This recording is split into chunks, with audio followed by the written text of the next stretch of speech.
Hello and good morning to all of you. Welcome to Shri Shri Krishna institute.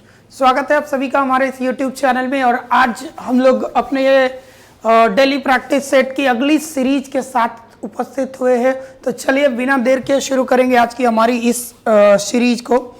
पहला question आपके screen पर कहता है कि Rohan suggested to his sister that they should seriously ill and wants you do their homework। देखो क्या गड़बड़ी हुआ है, अगर बढ़िया से ध्यान दिया जाए किस पार्ट में गड़बड़ी हुआ है, थोड़े फोकस करके देखे जाए, क्लियरली समझ में आएंगे।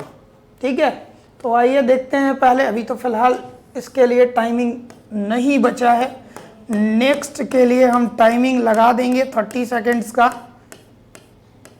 हाँ जी, चलो फिलहाल इस क्वेश्चन को मैं बिना टाइम के ही सॉल्व कर देता हूं। पहला सेगमेंट को ही गड़बड़ करेंगे। रोहन सजेस्टेड, रोहन ने सुझाव दिया अपनी बहनों को कि दे आर सीरियसली इल, या अगर शुड नहीं लगे तब they may be seriously ill and she wants you to do their homework.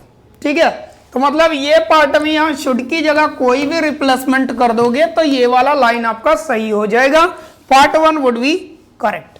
कहता है your sisters in law's friend is seriously ill. अब ये वही पुराना वाला क्वेश्चन ही रिपीट किया है इस क्वेश्चन में भी। मेरे को लगता है थोड़े टाइपिंग की गड़बड़ी हुई है, फिर भी चेक कर लेते हैं क्या गड़बड़ी है, क्या क्वेश्चन में आंसर हो सकता है, थोड़ा देख लो।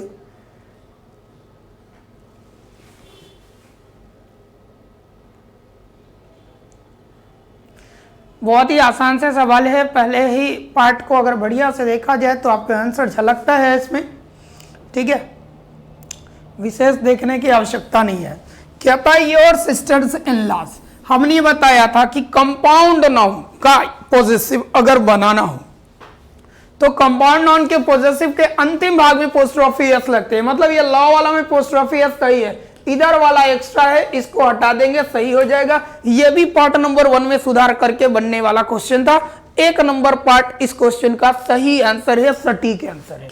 बढ़ते हैं अगले क्वेश्चन की तरफ। अगला क्वेश्चन कहता है महात्मा गांधी इज लाइफ, महात्मा गांधी का जीवन some of greatest events of century में। इसमें क्या है, बहुत सारे कुछ ग्रेटेस्ट इवेंट्स है सेंचुरी के, शताब्दी के कुछ बड़े से बड़े इवेंट्स इसमें कवर किया गया है। तो जरा जल्दी से चेक करके बताओ कौन कौन से वर्ड इसमें आ जाएंगे।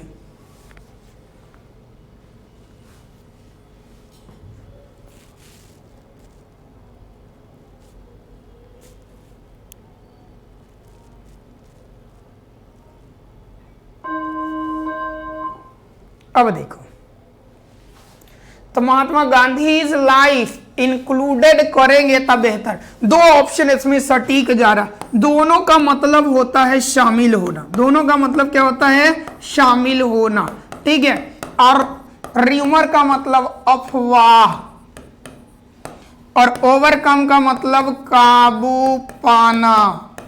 अब क्या है कि पहला ओवरकम काबू पाना, इंक्लूड शामिल होना, स्पैन का मतलब शामिल होना, और र्यूमर का मतलब अफवाह। अब देखना क्या है, कहता है महात्मा गांधी के जीवन में कुछ ग्रेटेस्ट इवेंट्स जो है सेंचुरी के वो शामिल थे। तो शामिल होने के लिए ए और बी और सी दोनों ऑप्शन सही है। तो जो क्रम में पहला आएगा वही सही आंसर होगा। It means B would be consider the best answer for this very question. ठीक है, बढ़ते हैं अगले क्वेश्चन की तरफ। My uncle mister Lalit Singh comes home at the month. ये रिपीट क्वेश्चन है, पढ़ाया हुआ क्वेश्चन है, 2-4 सेट पहले भी पूछा गया था ये क्वेश्चन। आसान सा सवाल है, बढ़िया से देखो, सीधे आंसर आ जाएंगे।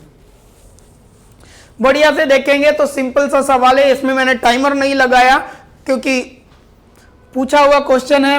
माई uncle mister Lalit Singh comes home at the end of. ये मुहावरा ही मैंने याद करवाया था। एट द एंड ऑफ का मतलब होता है के अंत में।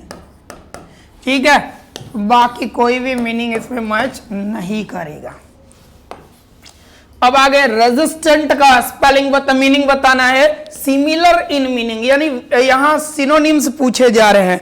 देखो रेजिस्टेंस का मतलब क्या होता है, तो रेजिस्टेंस का मतलब होता है किसी चीज का विरोध करना। विरोध करना अगर बात कर रहे हैं तो सारे ऑप्शंस को चेक कर लेते हैं। सारे ऑप्शन को चेक करते हैं तो पहला अपोज का मतलब ही होता है विरोध करना। ओबीडिएंट का मतलब आज्ञाकारी। विलिंग मतलब इच्छा या इच्छुक भी लिखो। सबमिसिव का मतलब दब्बू।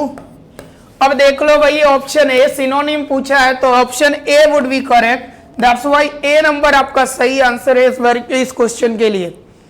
बढ़े आगे। नेक्स्ट आता है ग्रास्प। ग्रास्प का मीनिंग क्या होगा, ग्रास्प किससे मैच करेगा, जरा इस पर ध्यान देना है। अब थोड़ा टाइम मैंने दे दिया आपको, आप भी थोड़ा देख लो फिर हम इस पर बात कर लेंगे।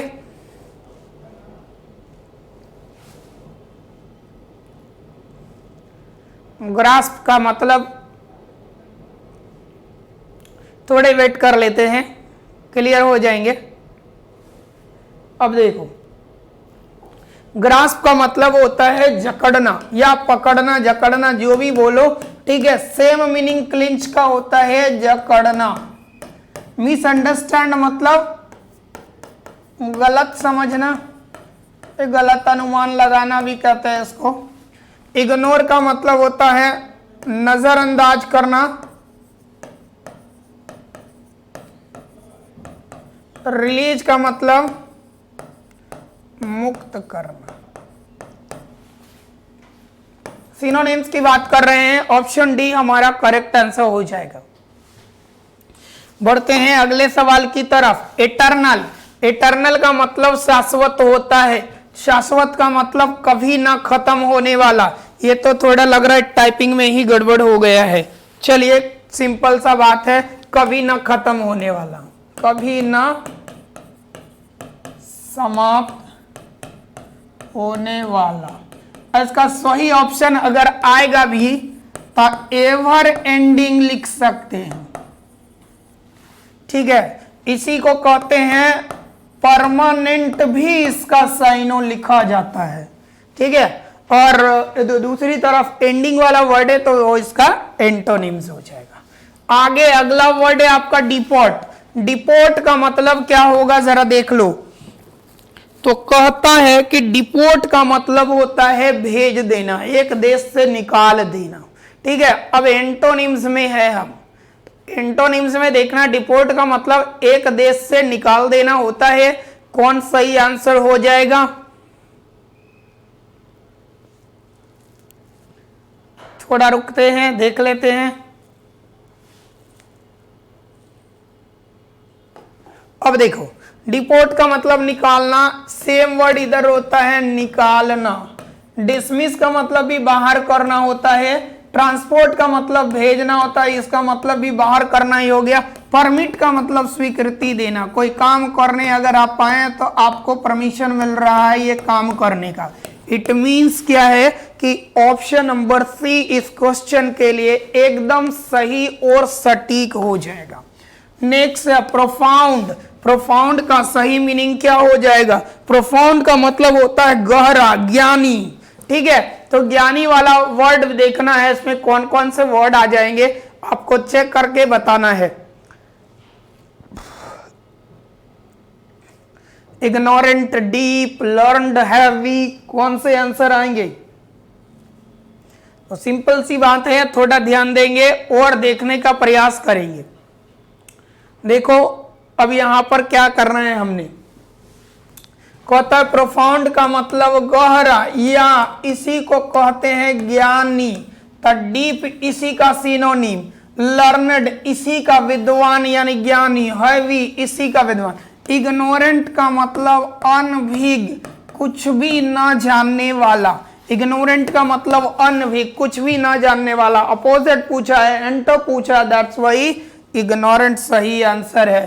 फीबल का मतलब बताइए एंटोनिम में, तो फीबल का सही मीनिंग जो होता है वो होता है आपका कमजोर, ठीक है।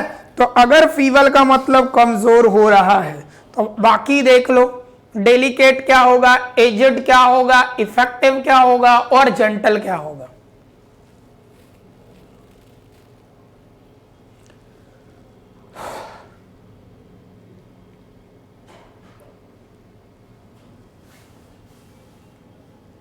अब देखो, कहता है कि यह फीवल कमजोर हो गया, नाजुक होता है डेलिकेट, एजेड मतलब ये भी कमजोरी है, और जेंटल हो गया तो ये कुछ भी नहीं बोला, चुपचाप मान ले, तो इसको भी कमजोरी माना गया।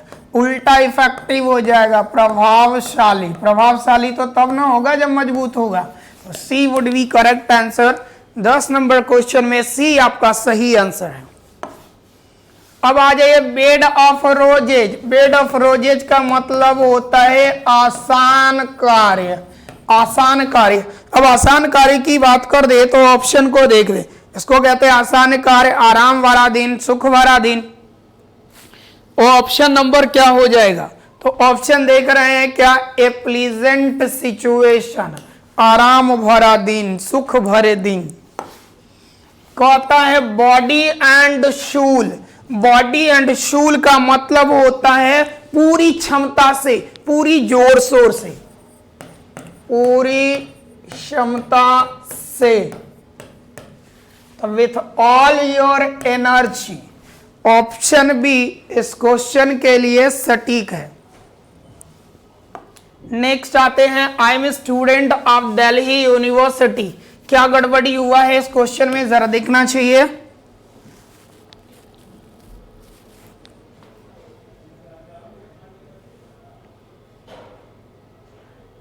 देखो सिंपल सा बात है, एजुकेशन इंस्टीट्यूट्स जो होते हैं उनके नाम के पहले आर्टिकल द का प्रयोग नहीं होता, तो खाली द हटा दो, सब सही हो जाएगा। यानी a student of Delhi university कर देते हैं तो इस क्वेश्चन का आंसर हमारा एकदम सही हो जाता है। अगला क्वेश्चन पूछा, I wish he was here. बहुत ही आसान सा सवाल, एकदम छोटा सा चिंटू सा सवाल है। इस पर बात करते समय यह ध्यान रखना है कि करना क्या है?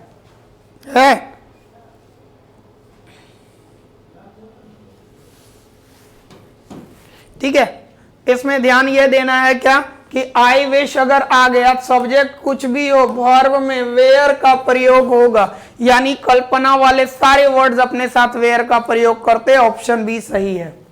चलिए नेक्स्ट है, stream following into another big river. कहता है कि ऐसा नदी का धारा जो बड़ी नदी में जाकर मिल जाता है, इसको हम लोग क्या कहेंगे?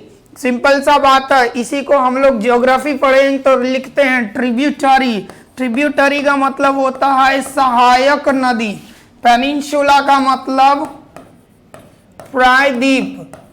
उसके बाद स्ट्रेट का मतलब जल, डमरू, मध्य।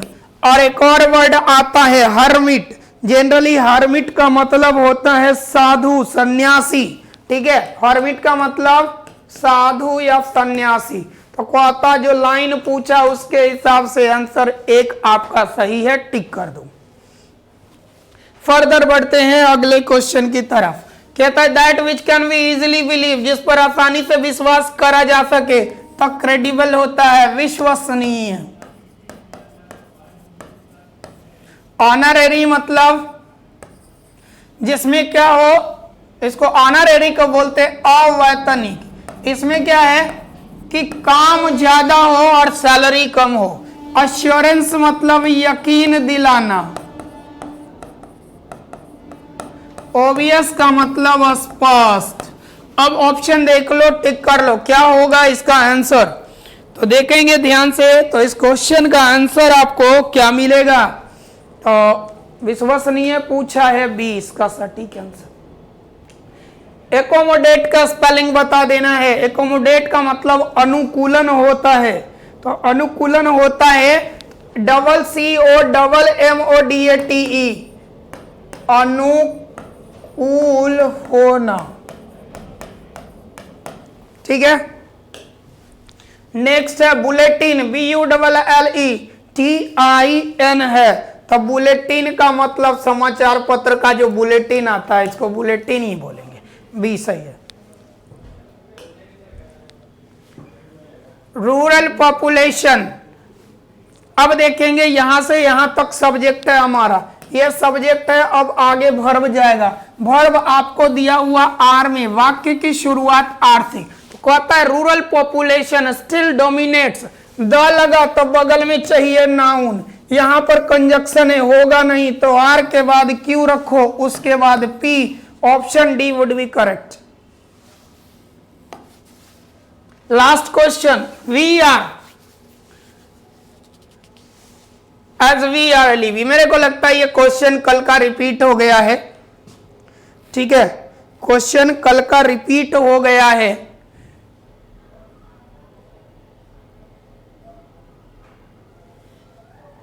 कॉन्सेप्ट देखेंगे तब फिर वही ये बात होगा, पर ये बात गड़बड़ है। कल का क्वेश्चन इसमें ऊपर वाला लाइन तो सही लिखा है, पर नीचे वाला कल वाला रिपीट हो गया है। ये वाला क्वेश्चन बाबू गलत है, इसको छोड़ दो, इस पर ध्यान नहीं देना है, ठीक है, ये गलत है। तो आज के लिए इतना ही, सेशन को यहीं रखेंगे, इन्हीं कुछ अच्छे अच्छे सवालों के साथ आपको यहीं छोड़े जाते हैं। मिलेंगे कल कुछ नए सवालों के साथ, तब तक के लिए जय हिंद, goodbye and thank you.